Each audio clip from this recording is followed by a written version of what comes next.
السلام علیکم دوستو، کرکٹ کی تازہ ترین اپڈیٹ حاصل کرنے کے لیے میرے چینل کو سبسکرائب کر لیں۔ پاکستان نے انڈر 19 ایشیا کپ کے یک طرفہ میچ میں افغانستان کو شکست دے دی۔ دبئی کے آئی سی سی اکیڈمی گراؤنڈ میں Asian cricket council ACC under 19 Asia cup کے یک طرفہ مقابلے میں منگل کو پاکستان انڈر 19 نے افغانستان کو 83 رن سے شکست دے دی۔ عبید شاہ گیند کے ساتھ پاکستان کے سب سے قیمتی تھے، کیونکہ 17 سالہ نوجوان نے 3 اہم کھلاڑی وکٹیں حاصل کیں اور اپنی ٹیم کو غالب سیٹ پر پہنچنے میں مدد کی۔ افغانستان کبھی بھی کھیل میں نہیں تھا، انہیں ابتدائی دھچکے کا سامنا کرنا پڑا۔ اس نے 13 اوور میں صرف 60 رنز پر 4 وکٹیں گنوا دیں۔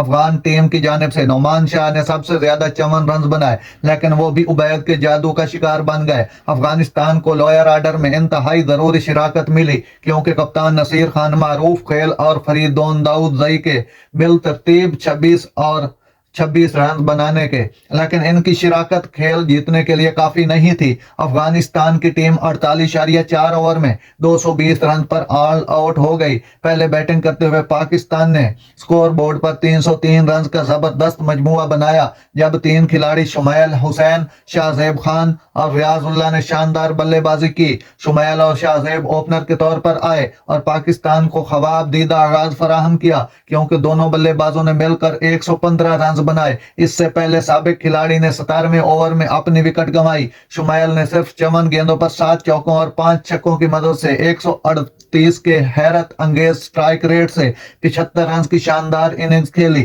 19 سالہ نوجوان کی تیز اننگز نے دوسری طرف شاہ زیب کی مدد کی، کیونکہ اس نے پچ پر بیٹھنے میں اپنا وقت نکالا۔